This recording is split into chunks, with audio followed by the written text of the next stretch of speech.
প্রথমে শুরু করছি আমরা অংশগ্রহণ। অংশগ্রহণ শব্দটা লিখে ফেলেন। অংশগ্রহণ যখন লিখবেন একসাথে লিখবেন, অংশগ্রহণ একসাথে। হ্যাঁ, দেখেন অংশগ্রহণ একসাথে লিখবেন। তারপর স্ল্যাশ দেন, এরকম করে একটা দাগ দেন, স্ল্যাশ দিয়েছেন। তারপর দেখেন হচ্ছে অংশ আবার স্পেস দিয়ে গ্রহণ, অংশ স্পেস দিয়ে গ্রহণ লিখেছেন। আচ্ছা, এবার মজার দুটো জিনিস দেখেন। আপনি প্রথমটা কি লিখেছেন? অংশগ্রহণ। আরেকটা কি লিখেছেন? অংশগ্রহণ। এখন দুটোই তো শব্দ, এবং আমরা দেখতে পাচ্ছি গ্রহণ বানানটি মূর্ধন্য ন দিয়ে লিখবো আমরা। হ্যাঁ, মূর্ধন্য ন দিয়ে।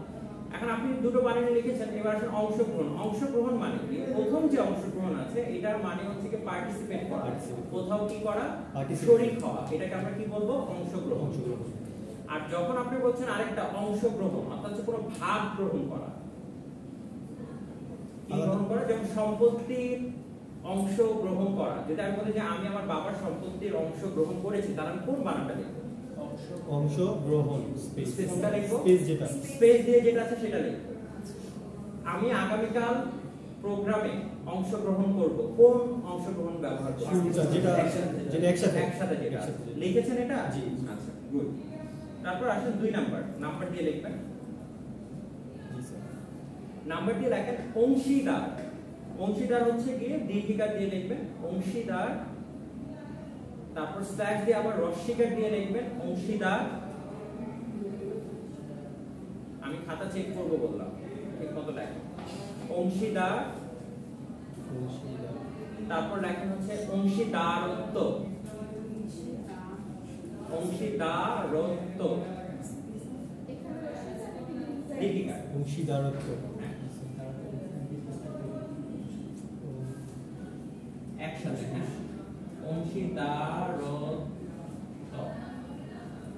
হলো, লিখেছেন? লিখেছি আমরা। আচ্ছা, প্রথম যে মাঝখানে যে বানানটা লিখেছেন এটা হচ্ছে ভুল, ওটা ক্রস দিয়ে দেন দেখানোর জন্য। মাঝখানে একটা রসিকা দিয়ে লিখেছেন না বানান, ওইটার উপর একটা ক্রস দেন, মানে ওই বানানটা আমরা ব্যবহার করব না। আরেকটা বানান কি আছে দীর্ঘিকার দিয়ে যেটা আছে সেটা হচ্ছে কি সমীচীন, সেটাই ব্যবহার করব, অংশীদার। ঠিক আছে। আচ্ছা, আমরা আরেকটা জিনিস বলি যে আমি এই ব্যবসায় অংশীদারিত্ব গ্রহণ করলাম। শব্দটা অংশীদারিত্ব বলে কিছু নাই, শব্দটা হবে কি অংশীদারত্ব। শব্দটা কি হবে? বুঝে গেল? আমি তো অংশীদারিত্ব ব্যবহার করতে পারবো, কি ব্যবহার করব? অংশীদারত্ব। চলে আসেন এরপরে আরেকটি শব্দ লিখছি আমরা, আশা করি আপনারা পারবেন লিখতে। শব্দটাকে এরকম কিছু একটা লিখতে পারছেন কিনা দেখেন। অর্ঘ, আর এটা হচ্ছে অর্ঘ, জ ফলা দেখেন তো।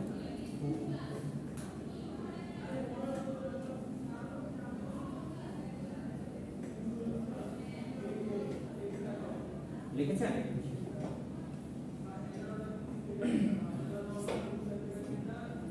বলবো? আচ্ছা, অর্ঘ যে প্রথম যে শব্দটি লিখেছেন সে অর্ঘ মানে কি? সে অর্ঘ মানে হচ্ছে মূল্য, প্রাইস। সে অর্ঘ মানে কি? প্রাইস, মূল্য। এই যে প্রাইস লিখতে পারেন অথবা মূল্য। বুঝে গেছেন? লিখেছেন? আরেকটা অর্ঘ যেটা দেখতে পাচ্ছেন জ ফলা দিয়ে, সে অর্ঘ মানে হচ্ছে কি আপনারা দেখেন যে হিন্দুরা হচ্ছে পুজোর সময় কি করে, একটা থালা রাখে না, থালার উপরে কি থাকে? পূজার উপকরণ থাকে না, এটাকে বলা হচ্ছে অর্ঘ। এটা একটু টেনে বলতে অর্ঘ, একটু বড়টা ভারী। বুঝে গেল? এই যে স্যার আপনি বুঝতে পেরেছেন? গুড। তারপর আসেন 3 নাম্বার, এটা খুবই সিগনিফিকেন্ট। 3 নাম্বারটা আমরা যাচ্ছি, 4 নাম্বার আমরা যাচ্ছি। দেখেন ভালো করে বুঝে লিখবেন। অজ্ঞাত লাশ উদ্ধার, অজ্ঞাত লাশ উদ্ধার, অজ্ঞাত লাশ উদ্ধার। আমরা বলি না সংবাদে আসে না এটা, অজ্ঞাত লাশ উদ্ধার পেয়েছেন? অজ্ঞাত, অজ্ঞাত মানে যার পরিচয় নাই। লিখেছেন?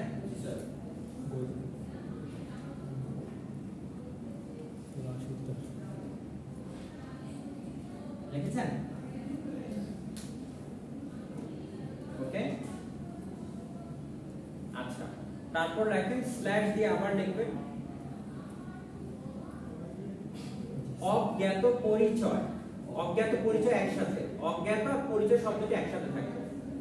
অজ্ঞাত পরিচয় ব্যক্তির লাশ উদ্ধার।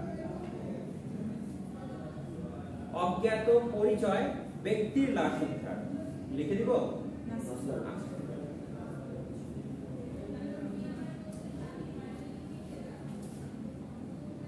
অজ্ঞাত পরিচয় ব্যক্তির লাশ উদ্ধার। আসেন এবার শেষ, আর কিছু না। প্রথম যে শব্দটা আমরা ব্যবহার করেছি অজ্ঞাত লাশ উদ্ধার, এই শব্দটা হচ্ছে মানে বাক্যটি হচ্ছে ভুল। লাশ কখনো অজ্ঞাত হয় না। লাশকে তো আমরা অলরেডি আইডেন্টিফাই করতেই পারছি, এটা কি পুরুষের লাশ নাকি মহিলার লাশ নাকি লাশ, সেটা আমরা বুঝতেই পারছি। মানে লাশের তো একটা পরিচয় আছে, অজ্ঞাত না। যে জিনিসটা হবে যে ওই ব্যক্তির পরিচয় আমরা জানি, কি জানি না আমরা, পরিচয় জানি না, মানে তার নাম কি, তার ঠিকানা কি, সেটা আমরা জানি না। সেই জন্য আমাদেরকে লিখতে হবে সঠিক বাক্যটি হচ্ছে অজ্ঞাত পরিচয় ব্যক্তি লাশ উদ্ধার। বুঝে গেল?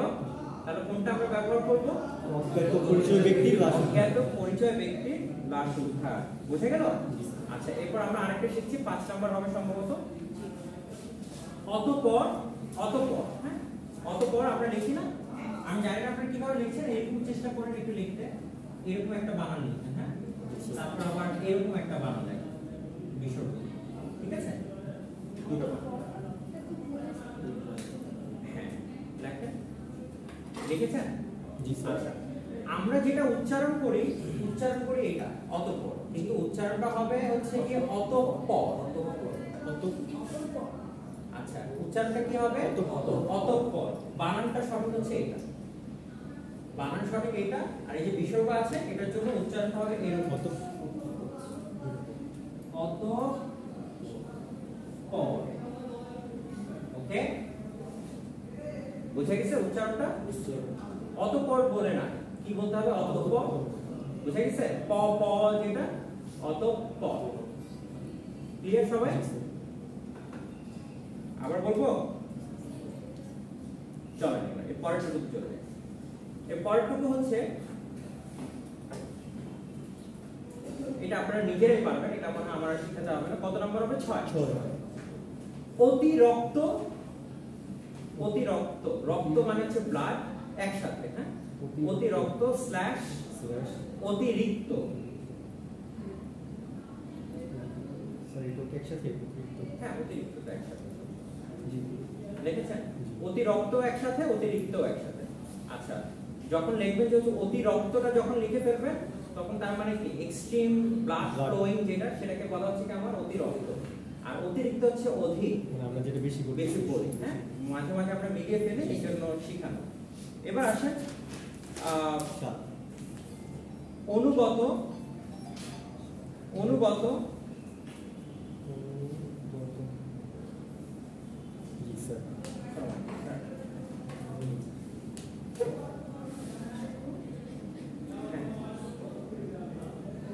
না ফাঁকা নেই তো স্যার, ক্লাস না, ওটা মাত্র 1100 একটা দিতে পারে, 1100। হ্যাঁ, 700 ক্লাস হচ্ছে, আপনি দেখে আসেন। না ক্লাস 1100 একটা যান স্যার, 1100। হ্যাঁ, না মাঠ, হ্যাঁ হ্যাঁ, হয়তো করে দিতে পারেন, আমি দেখি 700 ক্লাস হচ্ছে, আপনি দেখে আসতে পারেন।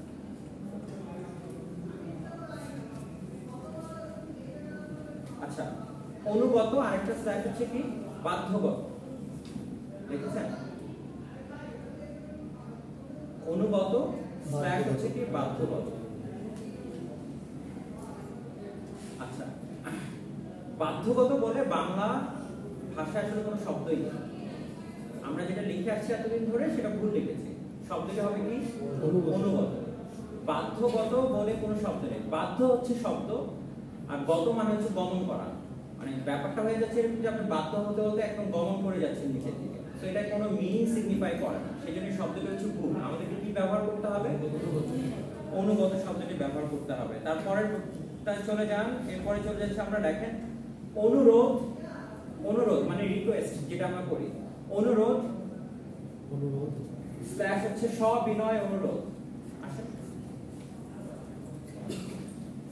সবিনয় অনুরোধ। সবিনয় করে কি স্পেস স্পেস দিয়ে সবিনয় অনুরোধ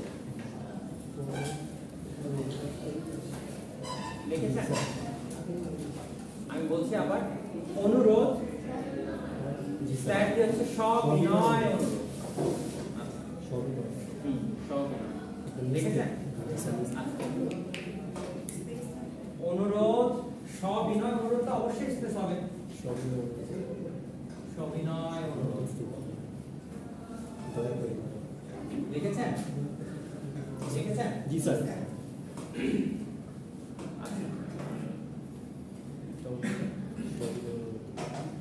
অনুরোধ মানে কি? বিনয়ের সাথে বিনয়ের সাথে কথা বলছি। তারপর সবিনয় অনুরোধ কি তাহলে? বিনয় বিনয় মানে একদম দয়া করে বলতেছি এরকম কিছু। সবিনয় অনুরোধটা হচ্ছে শব্দটা হচ্ছে ভুল, কারণ অনুরোধ মানেও যা, সবিনয় মানেও তা।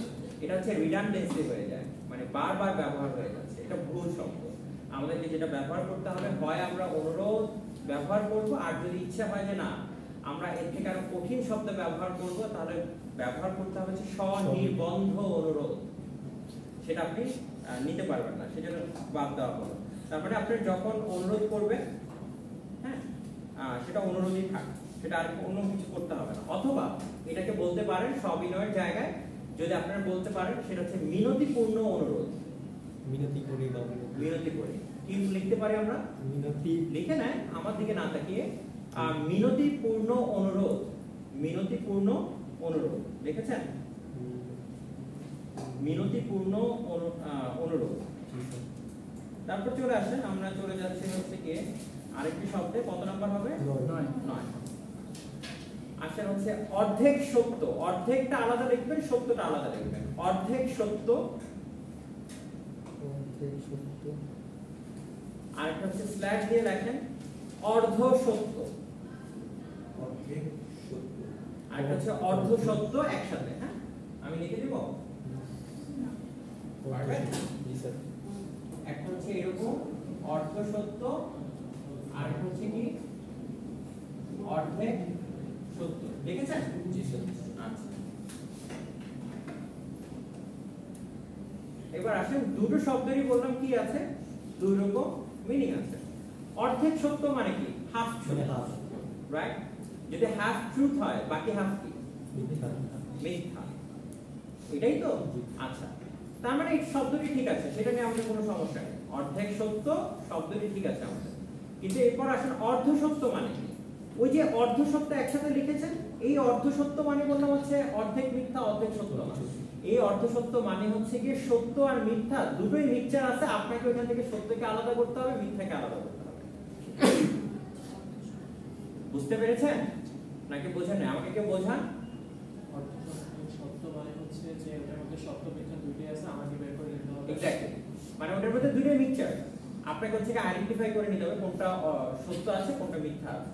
মানে সত্য মিথ্যার যে বয়ান, সেটা হচ্ছে অর্ধ সত্য। আর অর্ধেক সত্য মানে হচ্ছে কি, মানে আপনি বুঝেই যাচ্ছেন যে এটা হাফ ট্রুথ বলছে, মানে পুরোপুরি সত্য সে বলে। আর অর্ধ সত্য বয়ান যখন দিচ্ছে, তখন হচ্ছে কি এটার ভিতরে সত্য মিথ্যা বানায়, সে গল্প বানায়, তারপর সে আপনাকে বলছে। বুঝা গেল? দুটো হচ্ছে যে যখন যে পার্সপেক্টিভ দরকার হবে সেটা। তারপর দেখেন 10 নম্বর হচ্ছে অশ্রুজল। অশ্রুজল লিখেছেন? অশ্রুজল, জল জল, জল মানে তো পানি। অশ্রুজল একসাথে, অশ্রুজল অবশ্যই একসাথে। অশ্রুজল। এখন অশ্রুজল কি হচ্ছে? অশ্রুজল, এই অশ্রুজল যিনি আছেন, এই শব্দটি হচ্ছে ভুল, কারণ অশ্রু তো হচ্ছে চোখের জল, আবার জল তো জল, চোখের জল জল, তাই মিনিংটা হতে পারছে না। সেজন্য আমাকে যেটা করতে হবে, হয় আমি ব্যবহার করব শুধুমাত্র হচ্ছে অশ্রু, অথবা চোখের জল। বোঝা গেল? কি ব্যবহার করব? চোখের জল। অন্য কিছু ব্যবহার করতে, দুটোকে একসাথে ব্যবহার করতে পারবো না। কিন্তু রবীন্দ্রনাথের কবিতা আপনি দেখবেন যে তিনি ব্যবহার করেছেন, রবীন্দ্রনাথ ব্যবহার করতেই পারেন, কবিতার কারণে তিনি ব্যবহার করেছেন। কিন্তু আমরা যখন বাংলা বানানোর ক্ষেত্রে যাব তখন এই ব্যাপারটা খেয়াল রাখবো। এবার চলে আসেন, এবার খুব ইন্টারেস্টিং একটা জিনিস শিখবো। আমার মনে হয় এটা আমরা অনেকেই মনের অজান্তেই ভুল করি, বাট শিখে নেওয়াটা ভালো। চেষ্টা করবো এই ভুলটা যাতে না হয়। কত নম্বর হবে? 11। চলেন যাই। আগামীতে, আগামীতে আমরা বলি না আগামীতে এটা করবো, আগামীতে ওইটা। আগামীতে মদিকা, আগামীতে লিখেছেন স্ল্যাশ ভবিষ্যতে। ভবিষ্যতে অবশ্যই ত দিয়ে লিখবেন। কি দিয়ে লিখবেন? ত দিয়ে। খণ্ডকে তো আমরা ব্যবহার করব না, ত। হ্যাঁ,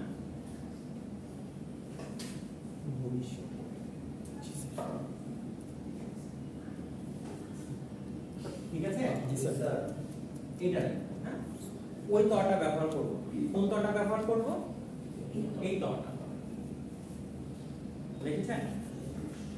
স্ল্যাশ দিয়ে আবার লেখেন আগামী দিনে, আগামী দিনে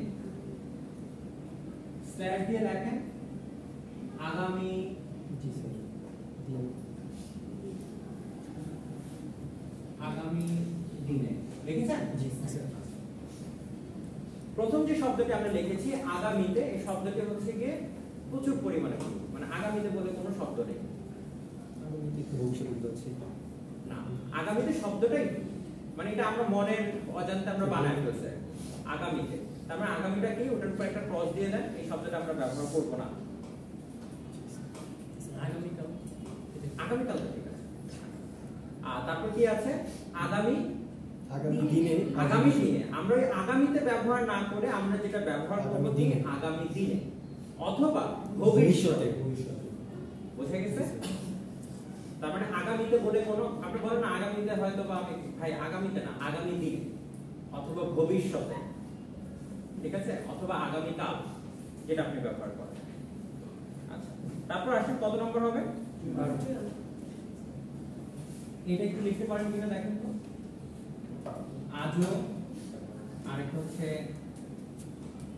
আজও, দুটো। হ্যাঁ, এটা হচ্ছে ও, আজ ও, আরেকটা হচ্ছে আজও।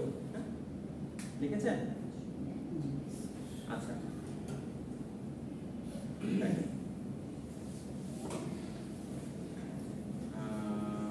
তাই আমরা যদি লিখি, যদি এরকম শব্দটি বলি এক যুগ চলে গেল,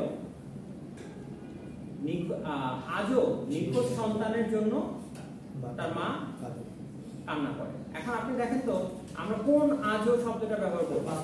ফার্স্ট স্টেপটা মাথায় রাখবেন। এই আজওটা হচ্ছে কি আমরা গুগল টাইপিং এ করতে গিয়ে এই আজওটা এখন রিসেন্ট আমরা ব্যবহার শুরু করেছি, বুঝতে পেরেছেন? বাট আমাকে ব্যবহার করতে হবে কোনটা? উপরটা, আজ ও। ঠিক আছে, একসাথে আজ ও। ক্লিয়ার সবাই? আচ্ছা, তারপর আসেন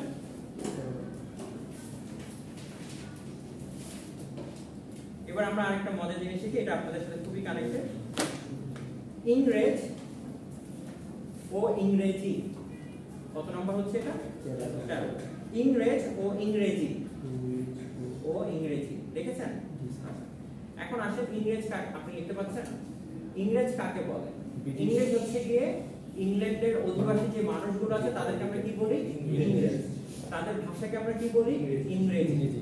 আচ্ছা, এখন আমরা বলছি না যে হচ্ছে ইংলিশ যে শব্দটা ব্যবহার করি, এখন আমাদের কাছে দুটো শব্দ আছে, একটা হচ্ছে ইংরেজ আর একটা ইংরেজি, আর একটা না, একটা হচ্ছে ইংরেজ স্ল্যাশ দিয়ে আমরা বলতে পারি কি, যেটাকে বলা হচ্ছে ইংলিশ। ইংলিশ বলি না আমরা, বলি। আচ্ছা, এখন দেখেন পার্থক্যটা কোথায়? পার্থক্যটা হচ্ছে যে আপনি যখন বাংলা বানানে ইংরেজ ব্যবহার করবেন তখন হচ্ছে কি আপনি এটা বাংলা ভাষা শব্দ হিসেবে কাম করবেন। ইংরেজ, ইংলিশের বাংলা করলে কি আসবে? ইংরেজি আসবে। ইংরেজি কি আসবে? ইংরেজি। ইংলিশের বাংলা করলে কি আসবে? ইংরেজি। আচ্ছা, ইংলিশের বাংলা করলে কি আসবে? আমার ইংরেজি আসবে। এখন এটা কেন আসছে? এটা হচ্ছে একটা পর্তুগিজ শব্দ। এটা কি শব্দ? যেমন ধরেন আমরা যেরকম হচ্ছে গুজরাটি শব্দ ব্যবহার করছি হরতাল। হরতাল কি বাংলা শব্দ জানেন? হরতাল কি শব্দ? গুজরাটি শব্দ। গুজরাট থেকে আমরা আছে গুজরাটে বলে হরতাল বলে আর কি। হ্যাঁ, মানে হচ্ছে হরতাল মানে হচ্ছে কি সব ঘরে তালা, এটাকে বলা হচ্ছে হরতাল। বুঝে গেছে? সব জায়গায় তালা থাকবে, এটাকে বলা হচ্ছে কি হরতাল। ঠিক তেমনি পর্তুগিজরা বলতো কি আংরেজ বলতো তারা। কি বলতো? আংরেজ। আংরেজ। সে আংরেজ থেকে ভারতীয় উপমহাদেশ তারা কি করে? তারাও আংরেজ বলে। দেখেন ইন্ডিয়াটা বলে কি আংরেজি বাবু। জি জি স্যার আঙ্গিজি বাবু। ঠিক আছে? সে কি বলে? আংরেজি বাবু। মানে কি? Is from England. বুঝা গেছে? ঠিক সেখান থেকে আমরাও কি ব্যবহার করছি এখন? ইংরেজি অথবা ইংরেজ ব্যবহার করছি। বুঝা গেল? তাহলে আপনাকে যদি আপনি যখন বাংলায় বলবেন, আপনি কি বলবেন আমি ইংলিশে পড়ি? শব্দ ঠিক আছে, বাক্য ঠিক আছে, কিন্তু আপনার উচিত কি বলা? আমি ইংরেজি বিভাগে পড়ি। English department. Yes, English department is in English. জি। আর ইংরেজি বিভাগে যখন বলছেন তখন কি হচ্ছে? সেটা একদম সম্পূর্ণভাবে বাংলা হয়েছে। ক্লিয়ার? নাকি ক্লিয়ার না? তারপর চলে আসেন, আমরা এটা একটু খুব আমাদের এটা নিয়ে খুব বড় করে একটা কনফিউশন থাকে। ঈদ বানানটা আমরা কিভাবে লিখবো? আমরা সবসময় ঈদ বানান যেভাবে লিখে আসতাম সেভাবে লিখবো। এটা নিয়ে হচ্ছে কি এত কনফিউশন আর কিছু নেই। ঠিক আছে? সবসময় এই বানান অনেকেরই স্যার রসুই দেখি। যেটা আছে সেটা পড়ে। জি স্যার। এটাই সব লিখেছেন। এখন এটার সাথে হচ্ছে গিয়ে আরেকটা শব্দ আমরা লিখে আমরা চাই যে আমরা অনেক সময় আমরা ব্যবহার করি, সেটা হচ্ছে আমরা অনেক সময় এরকম একটা শব্দ ব্যবহার করি। এটা মানে কি? তারপরে ঈদ মোবারক, এই তো? জি স্যার। আচ্ছা, কিন্তু আমরা এই শব্দটি যে ব্যবহার করি এটা হচ্ছে এইটা মোবারক। এটা কি হবে আমাদের? মোবারক। ও মোবারক। মোবারক। ঠিক আছে? ঈদ মোবারক। এখন আচ্ছা, কারণ কি? এটা তো আরবি থেকে আসতেছে, তো তোমরা বলো মু বলে। ঠিক আছে? কি আসতেছে? এটা মু, নট ম। ক্লিয়ার? সেই জন্য হচ্ছে কি আমাকে এইভাবে প্রনাউন্স করতে হবে। বুঝে গেছে? তারপর আসেন, আমার মাথায় রাখেন ঈদ, এটা অনেক জায়গায় প্রশ্ন আসে, নিচের কোন বানানটি সঠিক? ঈদ মোবারক, ঈদ মোবারক, কোনটি সঠিক? ঈদ মুবারক। মনে রাখেন রয়ের পরে আকার হবে না। রয়ের পরে কি হবে না? আকার হবে না। লিখেছেন?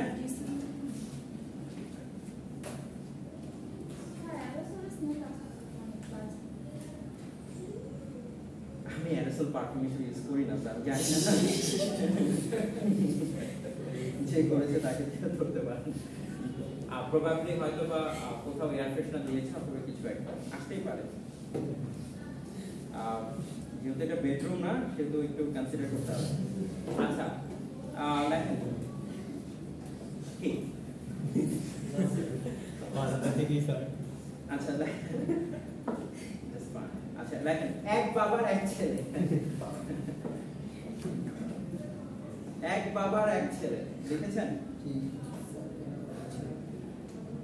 লেখেন এক বাবার এক ছেলে। বাবা তো একটাই হবে।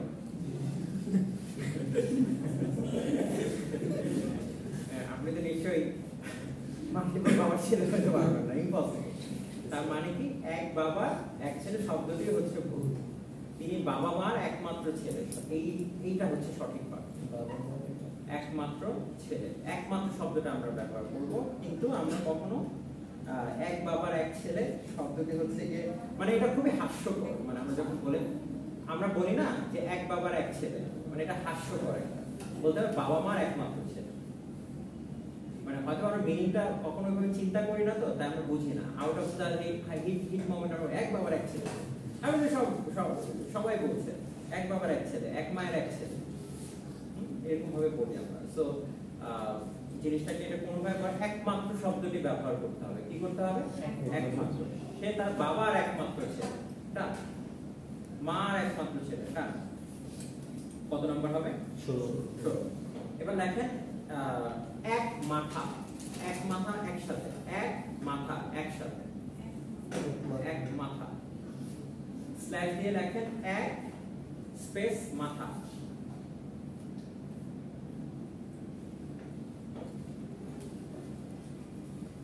লিখেছেন? কি লিখেছি আমরা? এক মাথা আর এক মাথা। স্ল্যাশের পরেরটা হচ্ছে এক স্পেস মাথা। মাথা। এবার আসেন, আমরা যখন দুটোর ভিতরে পার্থক্য আছে, এক মানে কি ভাই? একটি এক মানে তো এক, কোনো পার্থক্য নেই। কিন্তু যে একটা হচ্ছে আপনি আনকাউন্টেবল নাউনের সাথে ব্যবহার করবেন, অর্থাৎ আনকাউন্টেবল নাউন কোনটা, যেটা আপনি কি করতে পারবেন না, গণনা করা যাবে না। গণনা করতে পারছেন না, তখন আপনাকে হয়ে যাবে কি, যদি আমি বলি আমি কি এভাবে লিখবো, আমাকে বলেন তো কোনটা সঠিক হবে, দেখি এবার আপনারাই পারবেন। এক মাথা, আমি বলছি এক মাথা চুল নাকি এক মাথা চুল, এক মাথা চুল, যে একসাথে যেটা সেটা হয়। কারণ কি, আমি কি করতে হবে, আপনি তো বলতে পারছেন না, পারছেন, সেখানে আপনি কি বলছেন, এক মাথা চুল, এটা একসাথে হবে। আর আমি যদি বলি এক মাথা, তার মানে কি একটা মাথা, দুটি মাথা, এবার বুঝে গেছে নাকি বুঝেন নাই? আচ্ছা, তারপরে যদি বলে এক মাথা বুদ্ধি, এটা কি বুদ্ধিটাকে তো আপনি কাউন্ট করতে পারছেন জি না। অথবা ব্রেনটাকে ওজনের পাল্লায় দিয়ে তো মাপতে পারছেন না 5 কেজি 10 কেজি, সেজন্য এটাকে আমি কি বলছি, এক মাথা বুদ্ধি, মানে অনেক মাথা ভর্তি তার বুদ্ধি। এক মাথা বলতে বোঝানো হয় মাথা ভর্তি, বুঝে গেছে নাকি বোঝেন নাই? তাহলে পার্থক্যটা আমরা কিভাবে করব, ওই যেটাকে গণনা করা যায় সেটা হচ্ছে এক স্পেস মাথা, যেটাকে আমরা গণনা করতে পারছি না সেটা হচ্ছে কি একসাথে এক মাথা, এক মাথা বুদ্ধি, এক মাথা চুল, এর ক্লিয়ার? আচ্ছা, এবার আসেন, এবার খুব মজার একটা জিনিস শিখবো, এটা হচ্ছে আমরা রাস্তাঘাটে প্রায় দেখি, ভুলটাই দেখি, সঠিকটা খুবই কম দেখেছি আমরা, আশা করি এখন থেকে আপনারাও শিখে ফেলবেন। একমুখী চলাচল, এটা তো আমরা সবসময় দেখি না, একমুখী চলাচল, স্যার পদ্ধতি কেন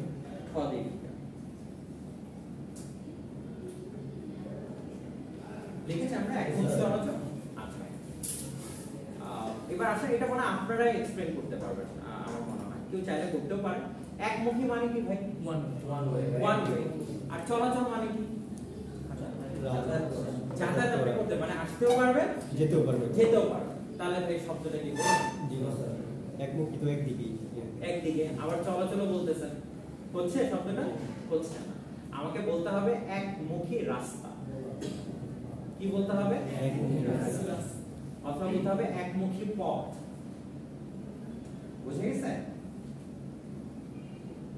আমরা কি সবাই ক্লিয়ার? কি বুঝালাম? একমুখী চলাচল, যে ভুল, একমুখী রাস্তা। একমুখী রাস্তা বলতে হবে, কারণ চলাচল মানে তো বোথ ওয়েজ, রাইট? যেতেও পারবেন, আসতেও পারবেন। আর একমুখী পথ মানে কি হলো, তার মানে আপনি দেখবেন যে ঢাকা সিটি কর্পোরেশন যখন রাস্তা কোথাও কাজ করে, দেখবেন যে সাবধান সাবধান কি লেখে, একমুখী চলাচল লিখে বসে থাকে, দেখছেন না? একটা হলুদ ব্যানারে দেখবেন যে লেখা থাকে, কিন্তু আসলে কি হবে, একমুখী চলাচল হবে না, কি হবে, একমুখী রাস্তা অথবা একমুখী পথ। বুঝতে পেরেছেন? তার মানে ওইটাতে যখন দেখবেন তখন আপনি এখানে মার্ক করে দিন যে এটা ভুল হয়েছে। আচ্ছা, তারপর আসেন আমরা যাই এরপরে।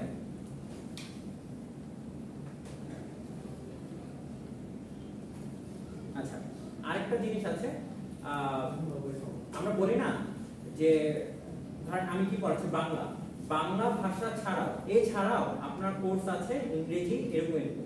এখন আমাদের দুটো বানান আছে, তার মানে দুটো বানান আমরা লিখবেন এ ছাড়া, একসাথে লিখবেন এ ছাড়া, পাঁচটা একসাথে, এ ছাড়া, এ ছাড়া, দেখেছেন? জি। আরেকটা হচ্ছে এ, তারপর হচ্ছে ছাড়া, দেখেছেন? একটা স্পেস দিয়ে না, এ ছাড়া। আচ্ছা, সব সময় এটা লিখবো, এটা একদম পুরো ভুল, মারাত্মক ভুল। সবসময় আমরা কোনটা লিখবো? একদম প্রথমটা একসাথে, এটা কোনো আলাদা হবে না, এটা একটাই শব্দ। এটা কি? একটাই শব্দ, এটা আলাদা করার কিছু নাই, বুঝে গেছে? এছাড়া মানে কি? ব্যতীত, ইহা, বুঝে গেছে? For example, clear? আমরা কখনো এই বানানটি লিখবো না, এটা অনেক সময় প্রশ্ন আসে এরকম, আপনারা দেখবেন নিচে কোন বানানটি সঠিক, এ ছাড়া, এ স্পেস ছাড়া, এরকম ধরে অনেকগুলো অপশন দেওয়া থাকে। তো কেয়ারফুল। আচ্ছা চলেন, কটা হলো? 18টা। চলেন যাচ্ছি আমরা আবার। আমরা মনে হয় এই শব্দটি ব্যবহার করি যে কনিষ্ঠ, কনিষ্ঠ, কনিষ্ঠ, কনিষ্ঠ স্ল্যাশ দিয়ে সর্বকনিষ্ঠ, স্যার সর্ব স্পেস দিব না সেটা না একসাথে কনিষ্ঠ একসাথে লিখতে স্যার হ্যাঁ এটা বুঝছি কনিষ্ঠ ছোট দেখেছেন কনিষ্ঠ খ না হ্যাঁ ক হবে জি, স্যার। সর্বকনিষ্ঠ আচ্ছা এখন মজা একটা বাড়ি দেখেন জফলা হবে না, না। বুঝলেন সরি খ লিখেছেন জি, স্যার। সর্বকনিষ্ঠ একটা হচ্ছে কনিষ্ঠ হ্যাঁ, আর একটা হচ্ছে কনিষ্ঠ। সর্ব। এখন মজার বিষয় হচ্ছে কনিষ্ঠ মানেই তো মানেই সবার ছোট। থেকে ছোট। জি, স্যার। এখানে আবার সর্বকনিষ্ঠ আমার কি নাই বলা দরকার কনিষ্ঠ মানে কি ছোট সবার থেকে ছোট সর্বকনিষ্ঠ আমার দরকার আছে আর না। না তাহলে আমরা কোন শব্দটি ব্যবহার করব কনিষ্ঠ। কনিষ্ঠ সর্বকনিষ্ঠ আমরা কোথাও লিখবো না বুঝে গেল আবার অনেকে সর্বজ্যেষ্ঠ লেখে সর্বজ্যেষ্ঠ লেখার কিছু নাই ভাই জ্যেষ্ঠ মানে সবার থেকে বড় কনিষ্ঠ মানে কি সবার থেকে ছোট ছোট ছোট আমি এই দুটো শব্দ একসাথে লিখবো না বুঝে গেল আচ্ছা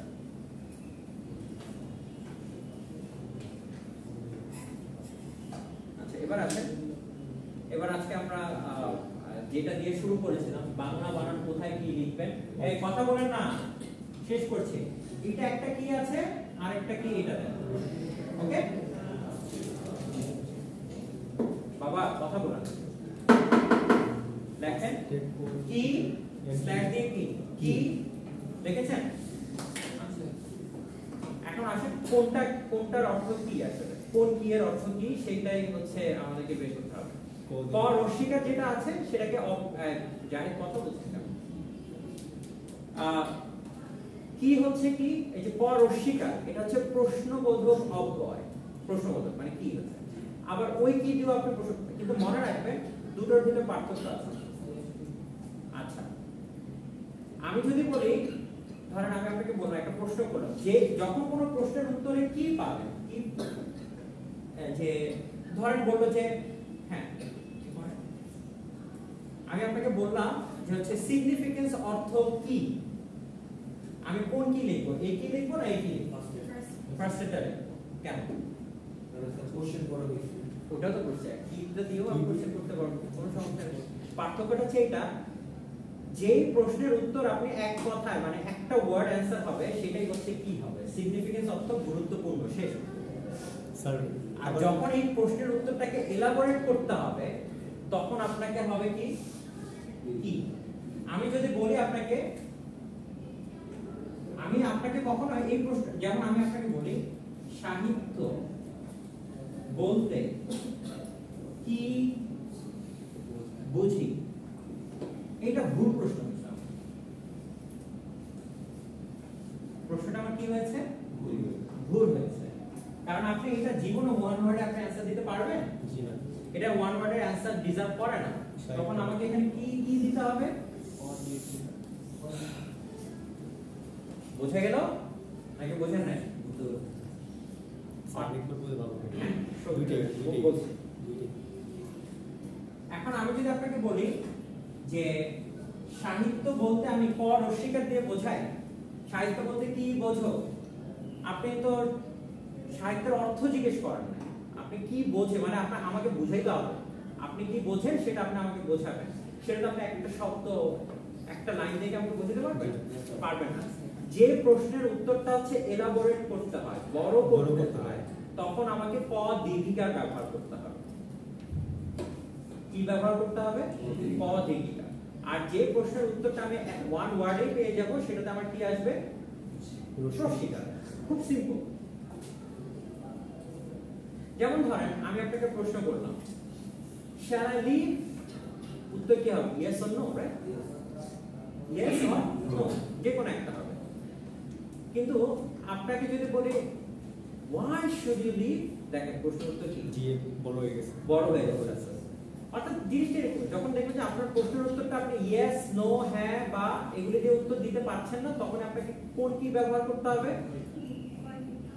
ক দীর্ঘিকা আর যেটা প্রশ্নের উত্তর হ্যাঁ না ইয়েস নো দিয়ে দিতে পারবেন সেটা হচ্ছে রস্যিকা ক্লিয়ার রস্যিকা দিয়ে ছোট করে বুঝাই আর দীর্ঘিকা দিয়ে বড় করে এক্স্যাক্টলি এলাবোরেট করতে হবে সবাই হলো আচ্ছা কিন্তু এই আরেকটা কি ক দীর্ঘিকা এটা হচ্ছে আমরা আরেকটা ব্যবহার করে থাকি যেমন আপনারা এই শব্দটি ব্যবহার করেন বাহ কি চমৎকার দৃশ্য ওখানে তাহলে কোন কি আসবে দীর্ঘিকা আসবে কারণ ওই যে চমৎকার দৃশ্য, যখন বাহ কি চমৎকার দৃশ্য, এই চমৎকার দৃশ্যটা আপনি হচ্ছে কি যে এই এক্সক্লেমেশন মার্কটা আপনি হচ্ছে এক ওয়ার্ডে বোঝাতে পারতেছেন না, বাহ কি চমৎকার দৃশ্য।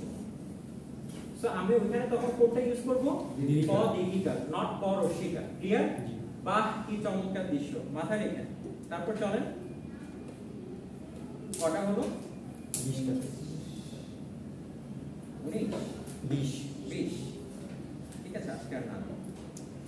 আচ্ছা লাস্ট না, এটা আপনারা নিজেরাই পারবেন না, এটা আপনাকে একটু আগে আমি শিখিয়েছি, জাস্ট এখন আরেকটা জিনিস।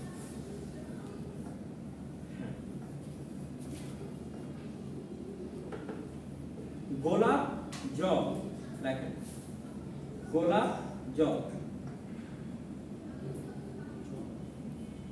গোলাপ পরে স্পেস দিয়ে গোলাপ জল একসাথে হবে, হ্যাঁ গোলাপ জল।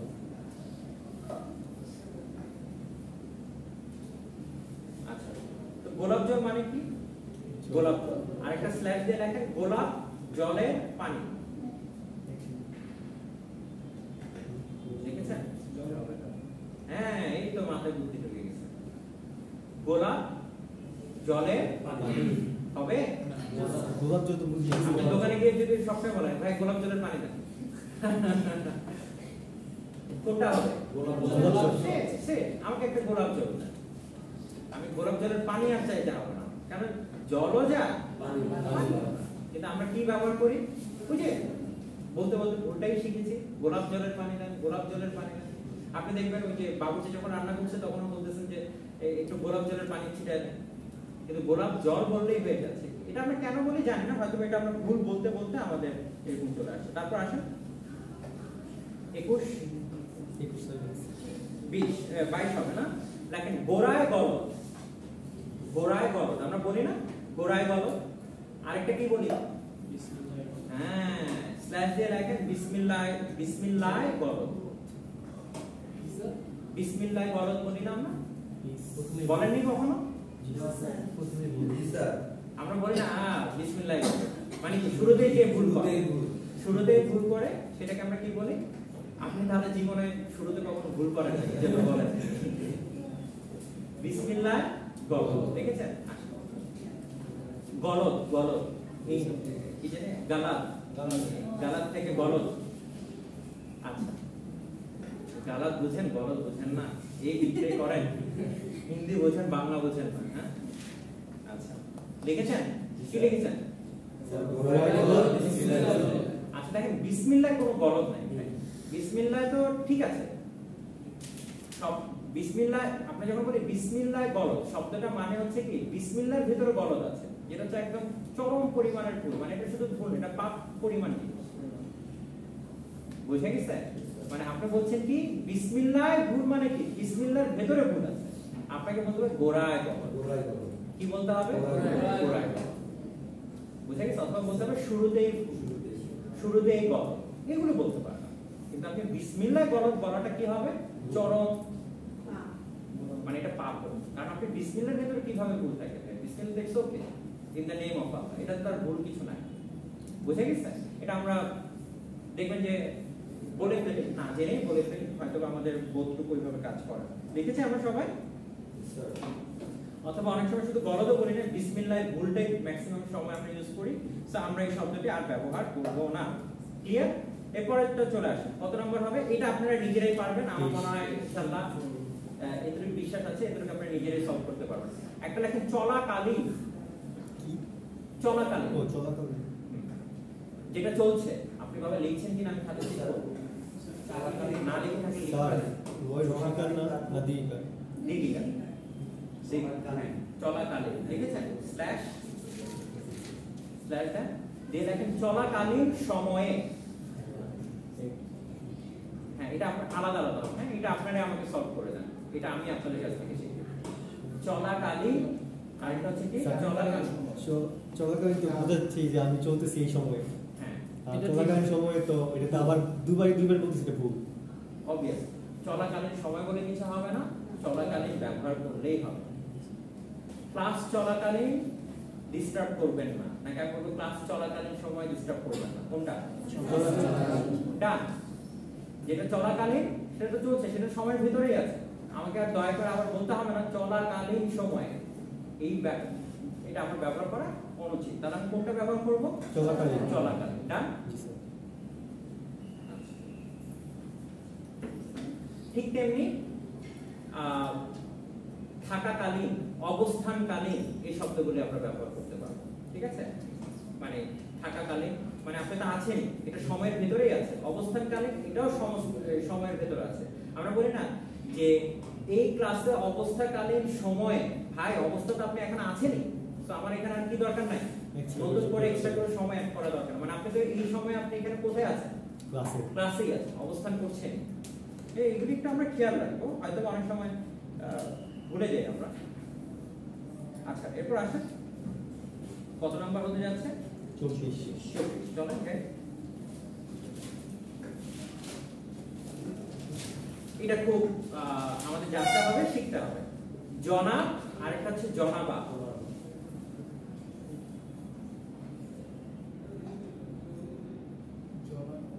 জনাব আমরা বলি না, জনাব অমুক, জনাব জনাব লিখেছেন। আচ্ছা, লিখলাম আমরা। তাহলে কোনটা কি আমাকে বলেন? একটা মহিলা আরেকটা কিসের ক্ষেত্রে পুরুষের কি করা হয়? হ্যাঁ, আচ্ছা, ভেরি গুড। এর জন্য ভেরি গুড, কারণ হচ্ছে আপনি ভুলটা জানেন না। জনাবা কখনো হবে? প্রকৃতপক্ষে জনাব দিয়ে বোঝানো। জনাবা কখনো হতে পারে না। জনাবে এটার কোনো জনাব ইটসেলফ হচ্ছে যেটাকে বলা হচ্ছে কি যে বোথ জেন্ডারের সাথেই যায়। অর্থাৎ জনাবকে আমার হচ্ছে কি আমাকে আবার জনাবা তৈরি করতে হবে না। জনাবটাই হচ্ছে কি আমার সঠিক শব্দ। জনাবা হচ্ছে কি, জনাবা যে শব্দটা এটা হচ্ছে একটা আরবিক শব্দ চলে আসে। এটার মানে হচ্ছে গিয়ে ফিল্দি।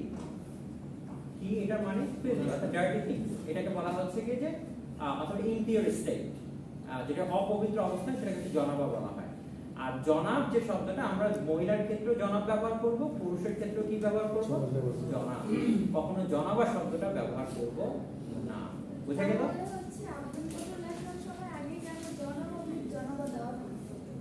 ভুল দেওয়া থাকতো, মানে হয়তো তিনি ভুল দিয়েছেন, সেটা যখন তখন যদি আপনি জানতেন হয়তো তখন আপনি অবজেকশন দিতেন, বাট এখন জানলেন, এখন থেকে অবজেকশন দিবেন, আপনাকে একটু জনাবা ডাকবেন।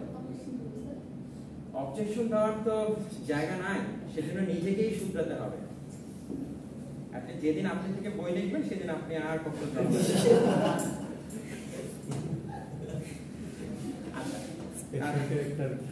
হ্যাঁ, তখন আমরা কি করবো সবসময়? আমরা আচ্ছা ইভেন আমরা যেটা করবো সেটা হচ্ছে কি যে আমরা অনেক সময় ভাবি কি, এখন আপনারা দেখবেন, আপনারা অবশ্যই এটা দেখার কথা, বাংলাদেশের এই মানে আমাদের যে সংবিধান অনুযায়ী আপনি হচ্ছে কি যে ইভেন আপনারা মনে একটা নোটিশও করেছেন, আই বিলিভ আপনারা করেছেন, সেটা হচ্ছে কি যে মহিলা যখন আপনার if there is a female boss, আপনি হচ্ছে কি চাইলে তাকে স্যারও ডাকতে পারবেন, because sir is okay. আপনার যে এমন it's not necessary যে আপনি তাকে ম্যাডাম ডাকবেন, ঠিক আছে? কিন্তু স্যারকে ম্যাডাম ডাকাটা ভুল হবে।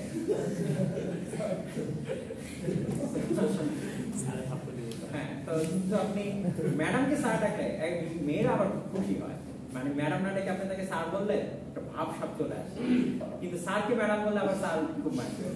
So the sir is okay, clear? আপনি চাইলে ম্যাডামকে স্যার বলতে পারেন, আর স্যারকে তো অবশ্যই স্যার বলবেন, ক্লিয়ার? আপনি দেখবেন এটা অনেক সময় দেখায়, ইভেন আপনি ভ্রাম্যমাণ যে আদালতটা আছে দেখবেন অনেক সময় বলতেছে, দেখবেন তাকে স্যার বলে সম্বোধন করছে মহিলা, কিন্তু তাকে কি বলে সম্বোধন করছে? স্যার বলে সম্বোধন করছে। এটা হচ্ছে তার অফিসিয়াল যে কন্ট্যাক্ট, সেটার অনুযায়ী তিনি কাজটা করে থাকেন। বুঝা গেছে? আচ্ছা, এটা হচ্ছে তার প্রফেশন, যেটা এটা হচ্ছে সম্বোধন করা হয় তার প্রফেশনকে, সে ব্যক্তিকে না। তাকে সম্বোধন করা হচ্ছে তার প্রফেশনটাকে, তার যে টাইটেল আছে সেই টাইটেলটাকে, তার যে যোগ্যতা আছে সেই যোগ্যতাটাকে, এটা সেই ব্যক্তিকে সম্মান করা হচ্ছে। বুঝা গেছে? আপনি ধরেন যাকে, যে মহিলাকে আপনি স্যার ডাকছে, তার অনুগত যে কলিগ আছেন তাকে স্যার ডাকছেন, আপনি ধরেন ওই মহিলা যেদিন বাজারে যাবে, তার এলাকার বাজারে যাবে, তার বাজারের লোকটা জানে না সে কি জানে, তাকে কি ডাকবে? আপাই ডাকবে। তখন যেহেতু সে আর ওই প্রাতিষ্ঠানিক কর্মের ভিতরে নেই, তখন সে আপা ডাকুক, ম্যাডাম ডাকুক, যাই ডাকুক, সে মন খারাপ করবে। বুঝতে পেরেছেন? বাট আপনি যখন কর্ম পরিবেশের ভেতরে আছেন তখন আপনাকে কি রাখতে হবে, এই শব্দটি বলে আপনি সম্বোধন করতে পারেন। বুঝে গেল? আচ্ছা, তারপর চলে আসেন, আমার মনে হয় এটা আমরা সবাই জানি। আচ্ছা দেখেন, কত নাম্বার হবে? 25। জি স্যার। দেখেন লাস্ট, এটা আমরা শিখি। হ্যাঁ হ্যাঁ, জুডিশিয়াল ম্যাজিস্ট্রেট। হ্যাঁ, জুডিশিয়াল ম্যাজিস্ট্রেট আমি লিখে দিচ্ছি। জুডিশিয়াল ম্যাজিস্ট্রেট, শিয়াল লেখেন না, ওইভাবে লেখেন।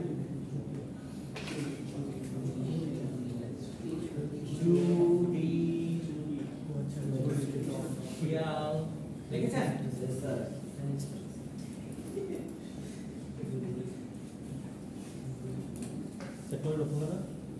লিখেছেন? জুডিশিয়াল ম্যাজিস্ট্রেট লিখেছেন? আচ্ছা, ওকে। আর আমি যদি এটা ইংরেজিতে লিখি, আমরা একটু ইংরেজিতে লিখে ফেলি। সিআই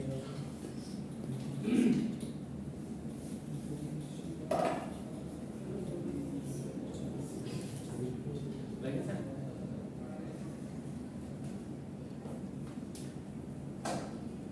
চলুন এবার আমরা আপনাদের কাছ থেকে শিখি। এটাকে উচ্চারণ করেন।